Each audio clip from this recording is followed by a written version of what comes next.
रणजीत सिंह जी। उत्तर प्रदेश में आगरा है। आगरा से लेकर काबुल तक का शासन किनके हाथ में था? रणजीत सिंह के हाथ में। आगरा में ताजमहल है या नहीं? इतिहास के साथ अन्याय। उसका नाम है प्राचीन ग्रंथों में भारत के तीर्थयात्रियों ने अपनी कलम से लिखा है तेजो महल है, वो शिवालय था। समझ गए? ताजमहल का पुराना नाम तेजो महल है, शिवालय था वह। उसे भी दूषित किया गया, विकृत किया गया। और स्वतंत्र भारत के किसी भी राजनेता में वो दमखम नहीं कि सत्य को सत्य के रूप में उद्भाषित करने का साहस कर सके।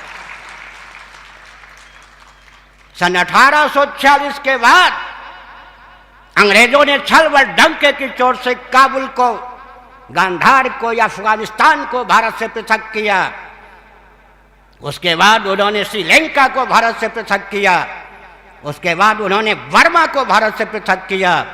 और 14 अगस्त 1947 को उन्होंने दो पाकिस्तान को जन्म दिया। एक का नाम आज पाकिस्तान है, दूसरे का नाम आज बांग्लादेश है। इतना विभाजन 1846 के बाद से लेकर 14 अगस्त 1947 तक अंग्रेजों ने भारत का किया। और देश के मान्य माने जाने वाले प्रधानमंत्रियों ने अब तक 10 बार देश का विभाजन किया। आपको मालूम है क्या? स्वतंत्र भारत के प्रधानमंत्रियों ने अब तक 10 बार देश का विभाजन किया है। कोई ऐसा दिन नहीं जहां देश की सीमा छल व डंके की चोट से पड़ोसी राष्ट्र की ओर न पहुंचा दी जाती हो या न पहुंचती हो। ऐसी स्थिति में विखंडन विखंडन विखंडन और विकास को वेद विहीन विज्ञान के द्वारा उस ढंग से परिभाषित और क्रियान्वित किया गया है जिससे विकास के नाम पर गंगा गंगा न रहे, सरयू सरयू न रहे, नर्मदा नर्मदा न रहे, महानदी महानदी न रहे, गाय गाय न रहे। हमारे जितने प्रशस्त मान बिंदु हैं सबको विकास के नाम पर विकृत, दूषित और विलुप्त करने का षड्यंत्र चल रहा है सज्जनों। तो मैं क्या संकेत कर रहा था? पहला बिंदु क्या है? मंगल पांडे आदि मनीषियों ने धन मान प्राण परिजन को हथेली पर लेकर स्वतंत्र भारत का जो स्वरूप मन में संयोजा था उसे उतारने की आवश्यकता है, उसे क्रियान्वित करने की आवश्यकता है। दूसरी बात, देश का विभाजन एक दिन पहले हुआ, देश को स्वतंत्रता एक दिन बाद में मिली।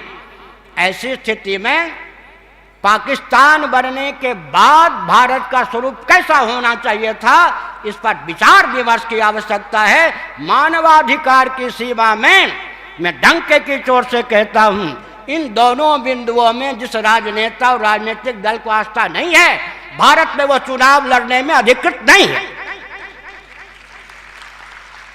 फिर से सुनिए दो बिंदु। महाराणा प्रताप इत्यादि मनीषियों ने, देशभक्तों ने, बलिदानी सपूतों ने भारत का जो भव्य स्वरूप मन में संजोया था उसे क्रियान्वित करने में जिसकी आस्था नहीं है वो कोई राजनेता या राजनीतिक दल भारत में चुनाव लड़ने में अधिकृत नहीं हो सकता। दूसरी बात, विभाजन के बाद का स्वतंत्र भारत कैसा होना चाहिए था, जैसा होना चाहिए था उस स्वरूप में जिसकी आस्था नहीं है वो भी भारत में राजनेता हो या राजनीतिक दल चुनाव लड़ने में अधिकृत नहीं है सज्जनों। गोवंश की बात कहते हैं। समय 2:30 बज गया। सुन लीजिए, स्कंद पुराण में एक ही श्लोक 2 बार आया है। काशी खंड के दूसरे अध्याय में, माहेश्वर कुमारिका खंड के भी दूसरे अध्याय में, गोभिर विप्रैश्च वेदैश्च सतीभिः सत्यवादिभिः अलुब्धैर्दानशीलैश्च सप्तभिः धार्यते महि। यज्ञों के संपादक जो होते हैं वही पृथ्वी के धारक होते हैं, यह विज्ञान है। यज्ञ इन सातों के बिना नहीं हो सकते। शास्त्र सम्मत यज्ञ के लिए गोवंश चाहिए या नहीं, पंचगव्य इत्यादि। तो दक्षिणा के लिए गाय चाहिए या नहीं? विप्रेश्च सदाचार संयम संपन्न वेदज्ञ ब्राह्मण चाहिए या नहीं? वेद चाहिए नहीं, वेद के बिना यज्ञ की सिद्धि कैसे होगी? कस्मै देवाय हविषा विधेम, यज्ञ का स्वरूप क्या है? देवता और द्रव्य, लेकिन निर्धारण किससे होगा? वेदों के द्वारा। 1180 शाखाएं वेद की थी महाराज। मुक्तिकोपनिषद, सूत्र संहिता इत्यादि का अध्ययन कीजिए, और व्याकरण पर जो महाभाष्य है उसके अनुसार 1131 शाखाएं थी वेद की, आज 8-9 शाखाएं।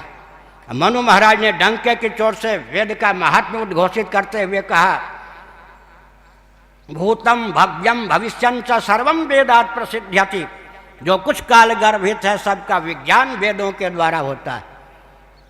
वेदों का बीज है प्रणव, जिसको ओंकार कहते हैं। मांडुक्य उपनिषद का ओंकार के संबंध में यह उद्घोष है, यच्चत्र कालातीतम तदप्योंकार एवं, काल गर्भित ही नहीं, कालातीत जितने तत्व हैं उनका अधिगम वेदों के द्वारा होता है। सारा विश्व जानता है। वैदिक महर्षियों ने विश्व को अर्थशास्त्र, धर्मशास्त्र, कामशास्त्र, मोक्षशास्त्र, नीति शास्त्र, चिकित्सा विज्ञान, गणित विज्ञान, वास्तु विज्ञान इत्यादि प्रदान किया। और वैदिक विधा से भोजन, वस्त्र, आवास, शिक्षा, स्वास्थ्य, यातायात, उत्सव, त्योहार, रक्षा, सेवा, न्याय, विवाह इत्यादि के जितने प्रकल्प होते हैं वे सर्वोत्कृष्ट होते हैं। इस रॉकेट, कंप्यूटर, एटम, मोबाइल के युग में भी हमारी महत्ता क्या है यह समझने की आवश्यकता है। दर्शन, विज्ञान और व्यवहार तीनों धरातल पर वेद सम्मत विज्ञान सर्वोत्कृष्ट सिद्ध होता है। सज्जनों, हमारे पास सबसे बड़ा बल क्या है? इस रॉकेट, कंप्यूटर, एटम, मोबाइल के युग में भी न केवल दार्शनिक अपितु वैज्ञानिक और व्यावहारिक धरातल पर भी सनातन सिद्धांत सर्वोत्कृष्ट ही नहीं बल्कि एकमात्र उत्कृष्ट हैं। मैं प्रायः सार्वजनिक सभा में कहा करता हूँ, भूदेवी कौन थी? गाय के रूप में प्रकट थी या नहीं? गाय के रूप में कौन थी प्रकट? भूदेवी। इसलिए गाय की हत्या पृथ्वी की हत्या है, और पृथ्वी की हत्या समस्त स्थावर जंगम प्राणियों की हत्या है। इतना ही नहीं, विज्ञान की दृष्टि से आप विचार कीजिए। श्रीमद् भागवत का 4वां स्कंध, आप विस्तार पूर्वक कथा कहेंगे ही। पृथ्वी जी का इतिहास दोग्धा के भेद से, पात्र के भेद से, वत्स के भेद से, गाय ने ही तो चतुर्दश भुवनात्मक ब्रह्मांड में जितने स्थावर जंगम प्राणी हैं सबको निसर्ग सिद्ध परंपरा प्राप्त अन्न दिया या नहीं? इसका अर्थ क्या होता है? वैज्ञानिक धरातल पर विचार कर लीजिए, गाय तो एक ही थी ना। भूदेवी गाय के रूप में महाराजा धीराज पृथ्वी के सम्मुख प्रस्तुत थी। दोग्धा के भेद से, पात्र के भेद से, वत्स के भेद से गाय ने कितने प्रकार का अन्न दिया जी? चतुर्दश भुवनात्मक ब्रह्मांड में जितने स्थावर जंगम प्राणी हैं निसर्ग सिद्ध परंपरा प्राप्त उनका जो अन्न है वो गाय से प्राप्त हुआ या नहीं? 1-2 उदाहरण देते हैं। वैज्ञानिक धरातल पर आपको विचार करना हो तो कभी मिलिएगा। देवताओं का अन्न कौन है जी? अमृत। गाय से अमृत की प्राप्ति हुई या नहीं? ऋषियों का अन्न कौन है जी? वेद। गाय से वेद की प्राप्ति हुई या नहीं? गाय से वेद की अभिव्यक्ति कैसे हो सकती है? पृथ्वी से वेद की अभिव्यक्ति कैसे हो सकती है? इस पर हमने पर्याप्त विचार किया है। इसका मतलब क्या है? गोवंश की हत्या का अर्थ है पृथ्वी की हत्या।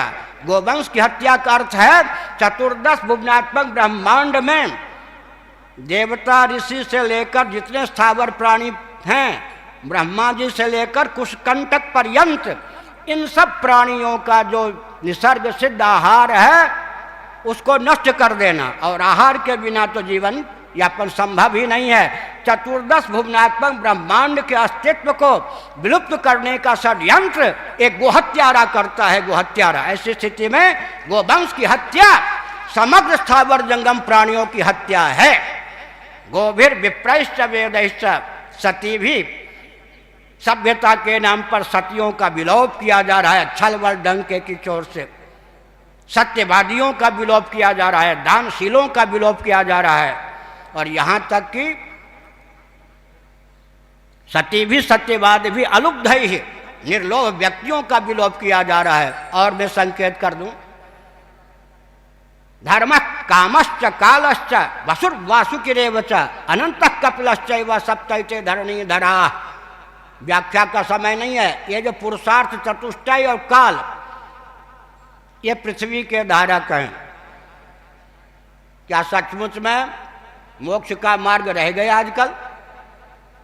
धर्म नामक पुरुषार्थ का विलोप हो गया या नहीं? और अर्थ के पक्षधर जितने हैं वो सुन लें। श्रीमद् भागवत एकादश स्कंद अध्याय 23 भिक्षु गीतम। मद्य, मदिरा इत्यादि नशीली वस्तुएं, द्यूत, सट्टा, जुआ इत्यादि, लॉटरी आदि, इन 15 अनर्थों, ये सब 15 अनर्थों के चपेट से कदाचित कोई अर्थ को मुक्त कर सके तब अर्थ पुरुषार्थ होता है, नहीं तो अर्थ के गर्व से